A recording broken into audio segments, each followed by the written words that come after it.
Filibuster McCain, you know I like you, man. I respect your courage and heroism in Vietnam, your candor as a U.S. Senator, and your audacity to run for president. But I am disappointed in your new dance, the wiggle waggle. The economy is bad, Wall Street is in a panic, but is a trip to Washington before the debate Friday going to make that big of a difference? Did you care about the working class when you and Cindy bought your 8th and 9th homes? Go debate, John. You're stalling. Filibuster is your middle name, and the McCain-Palin ticket has to create news or hide from news reporters.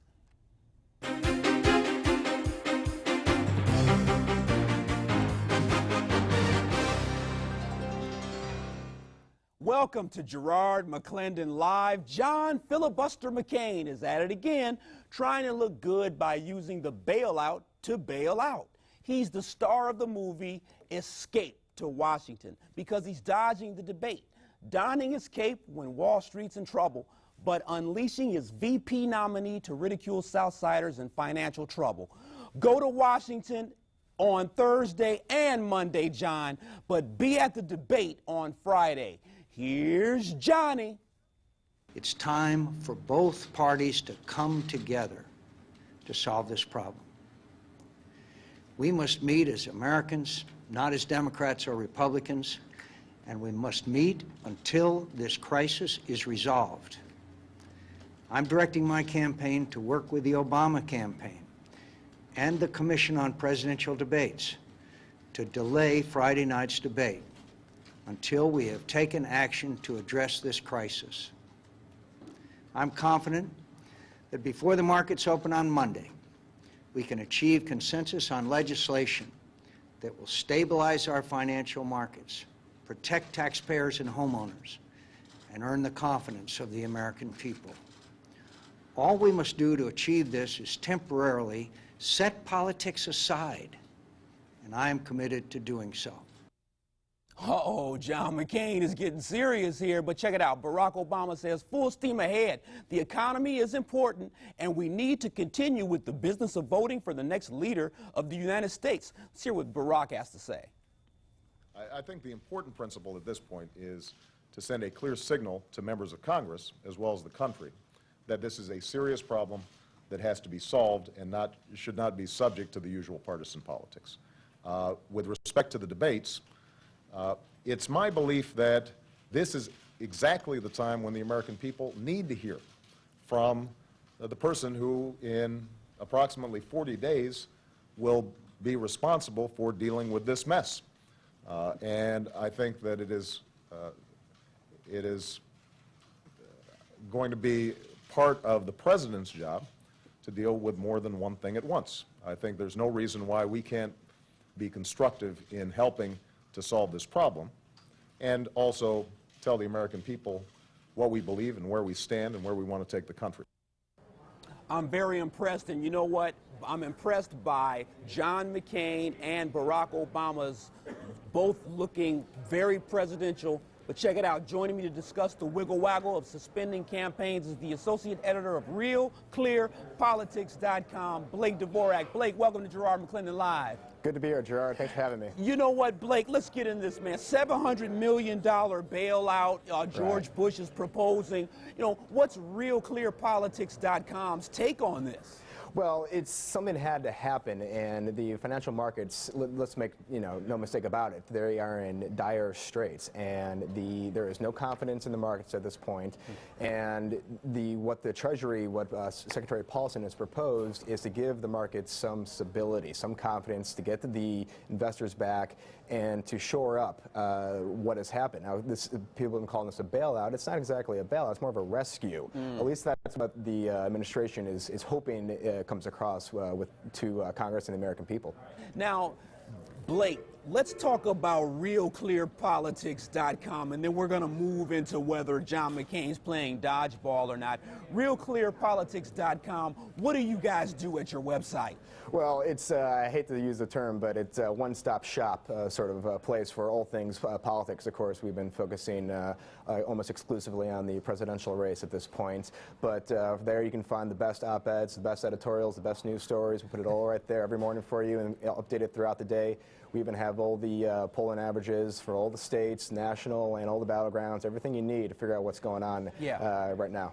Blake, is John McCain playing dodgeball? I mean, it looks political, and it looks like he's doing the right thing here, as Spike Lee would say, but come on, is he playing peekaboo? He's certainly being political, of course. He cannot be political when it is September and you're in the middle of a presidential election. Now, dodgeball, I don't know. Let's remember that it's McCain who's been asking Barack Obama to join him for town hall-style debates. But come on, Blake, town hall is different than debating. Right, but I don't call it a dodge. I think he's certainly pulling a stunt, a political stunt. Now, let's remember, about a week and a half ago, it was John McCain who was saying the fundamentals of the economy are strong. Well, he got kind of caught in that, and so now it's John McCain trying to show his bipartisan spirit and his willingness to compromise and sort of put politics behind him. Do you think that things are going to get better, Blake? Come on, man, after the new year starts. For John McCain or for the financial markets? For the financial markets. I have no idea. I would assume that the $700 billion will have some stabilizing effect on the economy, but again, I'm not an economist. I can't say what will happen. Yeah, Blake, stay with me. CLTV.com/GML. We're taking your call, 630-575-TALK. Is John McCain playing dodgeball and peekaboo with Barack Obama? Will the world stop if McCain doesn't go to Washington? Blog me and call me. Garrard McClendon Live continues in 2 minutes.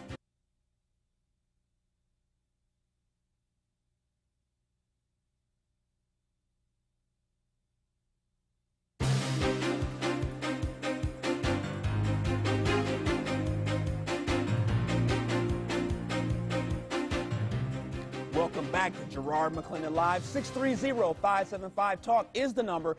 Bail out Wall Street before we all go under. Should John McCain debate or hightail it to Washington? Joining me is the one and only Blake Dvorak from RealClearPolitics.com. Blake, thanks for staying throughout the second segment here. No problem. Blake, before I go to phones, in the hood, man, in the neighborhood, there's this thing called roll bounce. It's where you dance while roller skating. But what we're seeing is pole bounce. Right. What's going on, man? I mean, the McCain numbers were huge. Now these polls, the numbers are all over. Numbers are all over, and what it shows is that this race is still pretty tight, although I think Obama certainly has the edge at this point. McCain got a pretty significant bounce out of his convention, especially with the Sarah Palin pick. But now we're seeing that sort of that initial enthusiasm sort of fall off, and Obama has sort of regained the lead, kind of where he was going into the conventions. Yeah, Blake, I want to ask you about Palin a little bit later here, but I'm going to the phones. Steve, thanks for calling Garrard McClendon Live. Steve, what's your comment? Steve, what's your comment? My comment is that, first thing, adversity does not build character.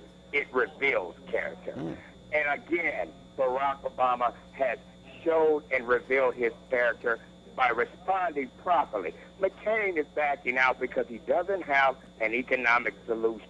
And Barack Obama will expose that during this most pertinent time. But Steve, let me ask you this. Steve, he's a senator. It's his job to go to Washington and figure out this financial crisis, Steve. He's been chairman of the Commerce for years. He's been in the Senate for 26 years. He's also been affiliated with that S&L loan disaster 20 years ago. That's all economics. He is not good at it, so he cannot confront himself in this situation. And Obama's strong at this. This is another thing that Obama has expressed his concern, his interest with predatory lending 10 years ago. He was aware of that. He was aware of all these other situations and issues going on in America. McCain's not ready. America's got to vote their conscience and do the right thing and put this man in office and end it in November. Uh-oh, Steve, thanks for the call. Blake, man, they are out tonight. Blake, you want to comment on that? Steve was in the mix there. They certainly are, but I think there's blood in everyone's hands here in Washington over this mess, and it goes back, decades. This is what happens when bubbles burst, too.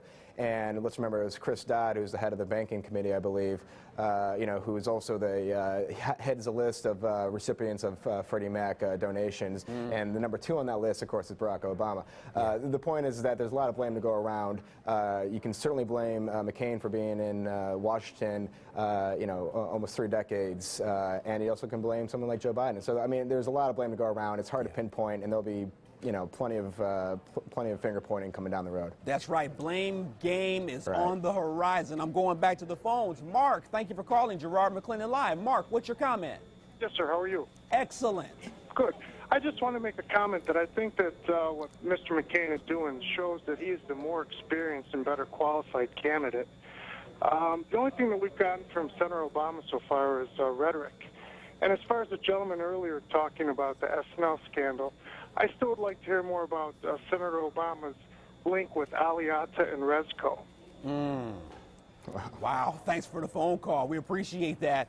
Blake, got a comment for that? Well, I would say that in the first week after the story broke about the financial markets, I don't think either candidate really performed very well. You had McCain, wanting to fire nearly everyone in the cabinet, and you had Obama essentially saying that, well, I'm going to wait and see.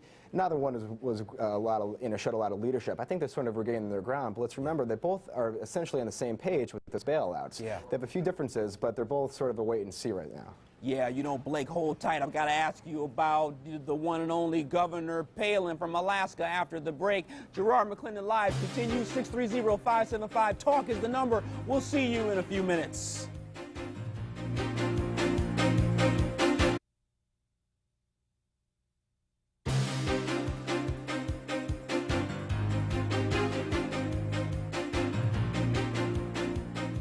Go Chicago Irish. Hey, welcome back to Garrard McClendon Live. 630-575-TALK is my number. $700 million bailout from George W. Bush. Does it make sense? Or are the feds only interested when rich folks are hurting? I've got Blake Dvorak from Real Clear Politics with us. Blake, quickly, man, I got to ask you about Sarah Palin. Of course. Wise choice. Talk to me, man. Where'd she come from? It was always a gamble, and I think the initial her rolling out before the convention and then the convention speech itself, I think surprised even the McCain people and the response she got. She managed to unite the conservative base, and she even managed to pull on some old Hillary Clinton supporters as well. Now that was the first initial sort of rush. Now we're seeing things level out. And I got to tell you, that vice presidential debate is going to be the most watched vice presidential debate in history. A good friend of mine talks about methods of mass distraction. Right. And so Palin could be that. If John McCain actually gets this debate postponed, this could be a method of distraction as well. Let me go to the phones, Blake. I'm looking at Keith. Keith, thank you for calling Garrard McClendon Live. What's your comment? Good evening. How you doing today, Gerard? Excellent. All right. A couple of things. One, I want to talk about McCain and his comments on Barack Obama's character.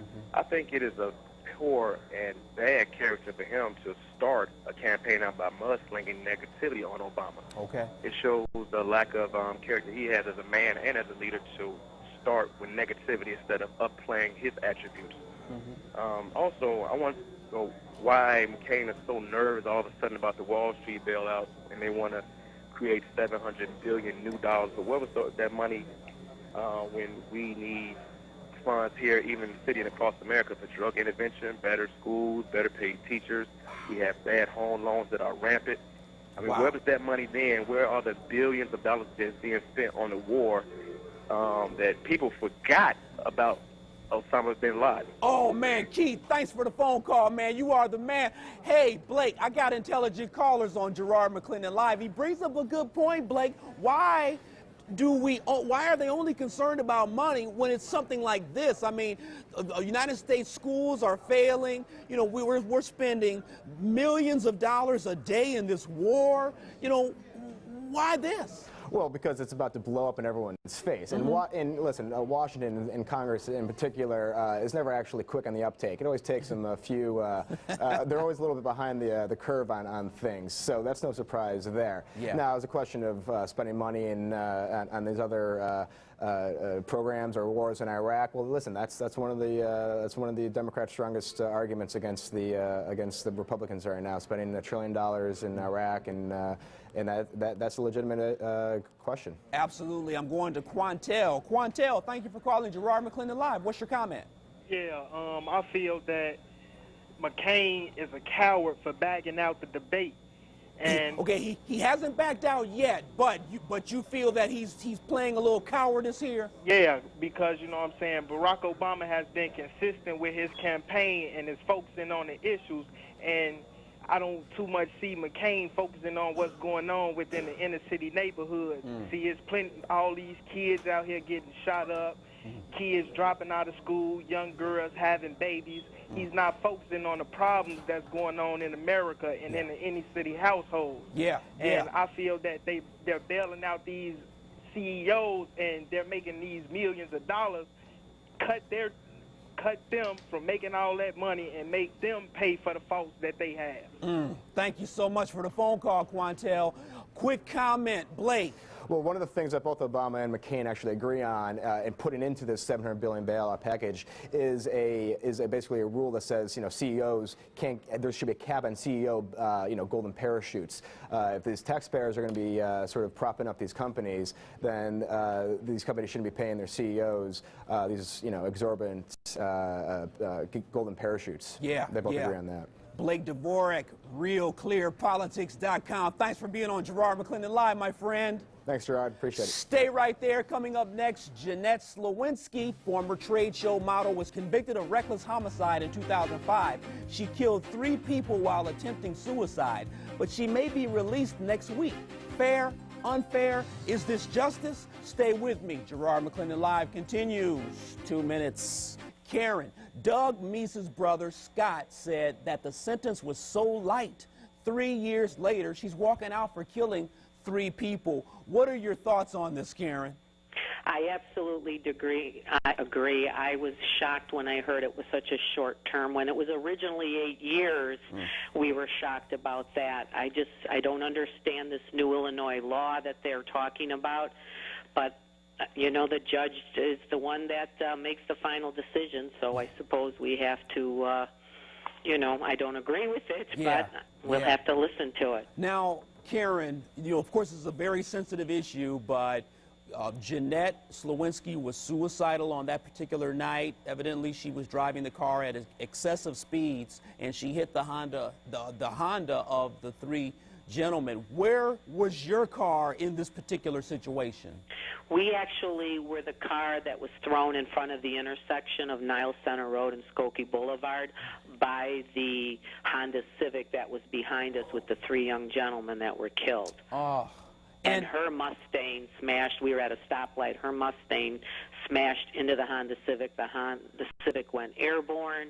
The gentleman that was driving, he was airborne, and he flipped into the air, and then he ended up on the ground. The men were killed pretty much instantly, and we were thrown in the intersection, and we suffered back injuries and neck injuries. That's the car we were driving was Crown Victoria, so we just had the back end of our car smashed. You know, Karen, many times when people are in accidents, they say that there's this feeling of slow motion that takes place. What was occurring when you saw this happening? What was it like? Well, actually, I never did see it because we were hit. They were behind us, but I couldn't see anything, but I could hear the glass shattering. I could hear the wheels screeching, but I never really saw any of it. Yeah. But I've heard about it all. Now, Karen, we saw you on WGN earlier today expressing your views. We're talking about an 8-year sentence that gets cut in more than half. Give me your thoughts on this. I mean, but now we must admit if the young lady has special needs, if she's bipolar, if she has a mental illness, is it not right for her to be released early? No, I don't agree that she should be, but I do sympathize with people with these disorders. I believe that the revoking of the driver's license should be a lot longer than 2 years, because you don't know when she's going to have another episode, and then if she is driving, she could take it out on other people. So I do not believe in just doing it for 2 years. And the psychiatric help that she had gotten wasn't very much to even help her, I don't think. But Yeah.